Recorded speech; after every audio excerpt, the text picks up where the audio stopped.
வணக்கம் நண்பர்களே, நாம் இன்னைக்கு இந்த வீடியோவில் என்ன ஒரு முக்கியமான விஷயத்தை பற்றி பேச போகிறோம் அப்படின்னு சொல்லிட்டு பார்த்தீங்கன்னா, தாவேகா தலைவர் விஜய் மற்றும் அவருடைய மனைவியான சங்கீதா விஜய் வந்து கொடுத்துருக்கிற டிவோர்ஸ் கேஸ் தான் இன்றைக்கி சோஷியல் மீடியாவில் ரொம்ப வைரலாக போயிட்டுருக்கு.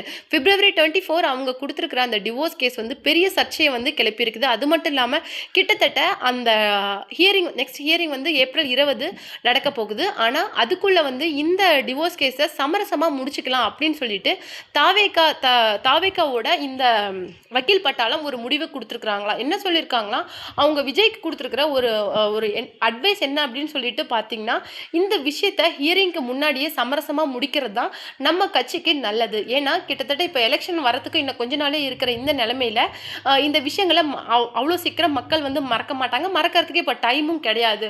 ஸோ வந்து ஹியரிங்க்கு வர பட்சத்தில் ஹியரிங்கில் கேட்குற ஒவ்வொரு வார்த்தைகள், ஒவ்வொரு கேள்வி, அதுக்கான பதில், விவாதம் எல்லாமே பேசுபொருளாக இன்னைக்கு வந்து லைவ்ல போகும். கண்டிப்பாக அது வந்து கட்சியோட ஓட்டு சதவீதத்தை பாதிக்கிறதுக்கு நிறைய வாய்ப்புகள் இருக்குது.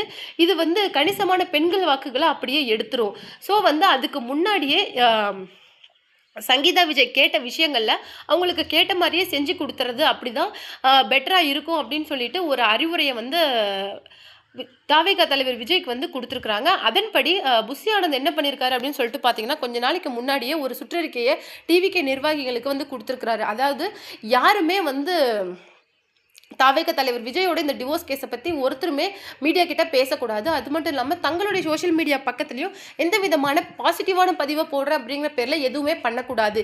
இந்த விஷயத்தை குறித்த எந்த நடவடிக்கைகளையும் யாரும் எடுக்கக்கூடாது அப்படின்னு சொல்லிட்டு ரொம்ப ஸ்ட்ரிக்டாக கொடுத்து சொல்லியிருக்காரு. அதை மீறி யாராவது அந்த நடவடிக்கைகளை ஈடுபட்டிங்கன்னா கண்டிப்பாக அவங்கள வந்து கட்சியோட அடிப்படை உறுப்பினர் பதவியிலிருந்தே நாங்கள் நீக்கிடுவோம் அப்படின்னு சொல்லிட்டு ரொம்ப ஸ்ட்ரிக்டாக சொல்லியிருக்கிறாங்க. ஏன்னா இந்த விஷயம் வந்து ரொம்ப சென்சிட்டிவான பர்சனலான விஷயம். ஆனால் அரசியல் நாகரிகம் உள்ள யாருமே கண்டிப்பா ஒரு பர்சனலான விஷயத்த சோஷியலா யாருமே பேச மாட்டாங்க. ஆனா இதையும் பேசுறதுக்கு கண்டிப்பா கொஞ்சம் கூட தயக்கம் காட்ட மாட்டாங்க இன்னைக்கு இருக்கிற ஆளும் கட்சியினர் அப்படின்னு சொல்லிட்டு தமிழ்நாட்டோட பெரிய அரசியல் விமர்சகரான சவுக்கு சங்கர் என்ன சொல்லியிருக்காரு அப்படின்னு சொல்லிட்டு பாத்தீங்கன்னா, நான் வந்து எனக்கு இந்த விஷயம் வந்து ஒரு மாசத்துக்கு முன்னாடியே தெரியும் கண்டிப்பா. ஆனா இந்த விஷயத்த இதை வந்து கொண்டுட்டு வர மாட்டாங்க, இதை யூஸ் பண்ண மாட்டாங்க அப்படின்னு சொல்லிட்டு நான் ரொம்ப நம்பிக்கை வச்சிருந்தேன் இன்னைக்கு இருக்கிற இந்த ஆளுங்கட்சி மேல.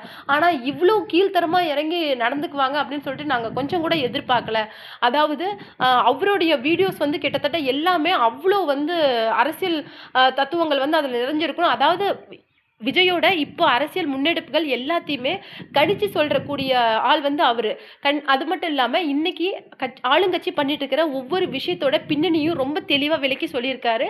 சவுக்கு சங்கர் அப்படின்னு சொல்லிட்டு அவருக்கு வந்து நிறைய ஃபேன் பேஸ் வந்து இன்னைக்கு யூடியூப்ல இருக்குது. அவருடைய சேனல் வந்து பலமுறை அவரோட சேனலை ஷட் டவுன் பண்ணணும் அப்படின்னு சொல்லிட்டு நிறைய கம்ப்ளைண்ட்லாம் கூட வந்திருக்குது. ஆனால் அதையும் மீறி நிறைய தடவை அவரை வந்து அன்அஃபிஷியலாக நிறைய டைம் வந்து அவர் ஜெயிலில் வச்சிருக்கிறாங்க. ஸோ இதெல்லாம் மீறி இன்னைக்கு வந்து அவருடைய சேனலில் நிறைய வந்து முக்கியமான விஷயங்கள்ல இந்த எலெக்ஷனுக்கு முன்னாடி வந்து பதிவிட்டுட்டு வராரு. மக்களுக்கு ஒரு விழிப்புணர்வு வரணும் அப்படிங்கிறதுக்காக. இதை வந்து என்ன சொல்கிறாரு அப்படின்னு சொல்லிட்டு பார்த்தீங்கன்னா, 1 மந்த்துக்கு முன்னாடியே எனக்கு இந்த விஷயம் தெரியும், ஆனால் இதை வந்து ஒரு ஆயுதமாக அவங்க எடுக்க மாட்டாங்க அப்படின்னு நான் நினச்சது தப்பாக போச்சு.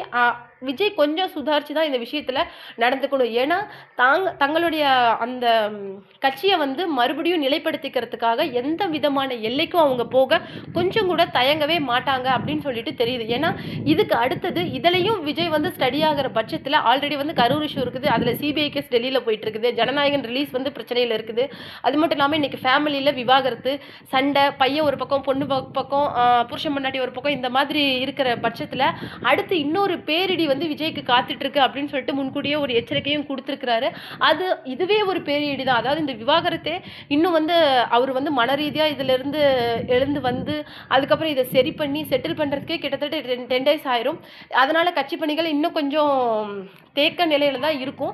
ஸோ இந்த நிலைமையில வந்து அவர் என்ன சொல்லியிருக்காரு அப்படின்னு சொல்லிட்டு இன்னொரு பேரிடி வந்து விஜய்க்கு விழப்போகுது அப்படின்னு சொல்லிட்டு இருக்காரு. அப்படின்னா இதுவே ஒரு பேரிடி தான். அப்ப இன்னும் ஒரு பேரிடினா அது என்னவா இருக்கும் அப்படிங்கிற இப்போ ஒரு அதிர்ச்சிக்குள்ளான நிலையில தான் எல்லா தொண்டர்களும் இப்போ இருக்கிறாங்க. அதாவது விஜயை முடக்கிறதுக்காக எந்த மாதிரி விஷயங்களையும் கையாள இன்னைக்கு தயாராக இருக்கிறாங்க. அப்படிங்கிற பட்சத்தில் இன்னைக்கு வந்து கட்சி கூட்டங்களே வந்து பார்த்தீங்கன்னா மெம்பர்ஸ் வந்து கம்மியாக தான் கூட்டணும். அது மட்டும் இல்லாமல் நிறைய கட்டுப்பாடுகள் விதிக்க ஆரம்பிச்சிட்டாங்க. விஜயோட பேசுகிற டைமிங் வந்து இவ்வளோ தான், அதுக்குள்ளேயே அவர் வந்து கொள்கைகளை பற்றி விளக்கணும், இப்போ போயிட்டு இருக்கிற பிரச்சனைகளை பற்றியும் மக்களுக்கு விளக்கி சொல்லணும், திட்டங்களை பற்றியும் சொல்லணும்.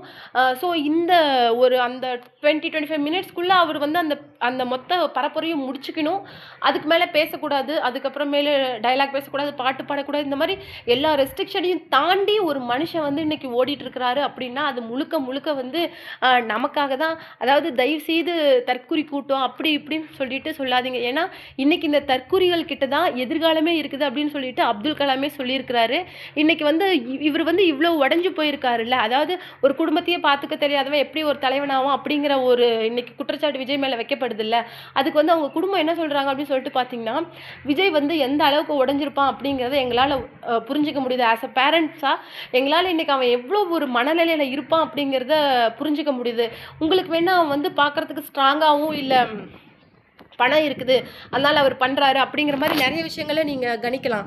ஆனால் எங்களுக்கு தெரியும் அவன் இன்றைக்கி எவ்வளோ உள்ளே உடஞ்சி இன்றைக்கி வெளியில் உங்களுக்காக அவன் இன்னும் ஓடிக்கிட்டு இருக்கான் அப்படிங்கிறது எங்களுக்கு மட்டும்தான் தெரியும். நாங்கள் அவனுக்கு சொல்கிற ஒரே விஷயம், விஜய் இப்போ எங்கே இருக்கிறியோ நீ வந்து எனக்கு தெரியல, நீ வந்து உன் ஹெல்த்தை பார்த்துக்கோ, அது மட்டும் இல்லாமல் ரொம்ப ஸ்ட்ராங்காக இரு, நடக்கிறது நடக்கட்டும். இப்போ நீ வந்து ஒரு அடி எடுத்து வச்சுட்ட ஒரு விஷயத்துக்காக, தயவுசெய்து அதுலேருந்து ஒரு நாளும் அதை பின்வாங்கிடணும் அப்படின்னு சொல்லிட்டு யோசிக்காத.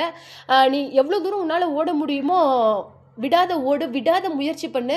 உனக்கு எடுத்த பாயிண்ட்லேயே வந்து இன்றைக்கி சினிமா துறையில் சக்ஸஸ் கிடைக்கல, அதே மாதிரி அரசியலையும் எடுத்த உடனே உன்னால் அவ்வளோ சீக்கிரம் முடியாது. நிறைய அடிப்பாங்க, நிறைய வாங்கணும், நிறைய தாங்கணும். அதனால் உனக்கு மனசு ரொம்ப ஸ்ட்ராங்காக இருக்கும்.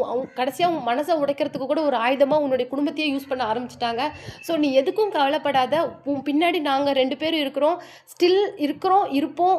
ஸோ நீ கவலைப்படாத, ஃப்யூச்சரில் என்ன ப்ராப்ளம் வந்தாலும் நாங்கள் பார்த்துக்கலாம் அப்படின்னு சொல்லிட்டு ஷோபா அப்புறம் அவங்களுடைய அப்பாவான சந்திரசேகர் 2 பேருமே ஒரு உருக்கமான இன்னைக்கு பதிவை பி ஸ்ட்ராங் அப்படின்னு சொல்லிட்டு விஜய்க்கு வந்து சொல்லியிருக்கிறாங்க. இதில் ஒரு சுவாரஸ்யமான விஷயம் என்னன்னு சொல்லிட்டு பார்த்தீங்கன்னா, விஜய்க்கு இன்றைக்கி அவங்களுடைய மொத்த ஃபேமிலி வந்து இன்றைக்கி சப்போர்ட்டிவாக இருக்கிறதா எல்லாருக்குமே ரொம்ப சந்தோஷமாக இருக்குது.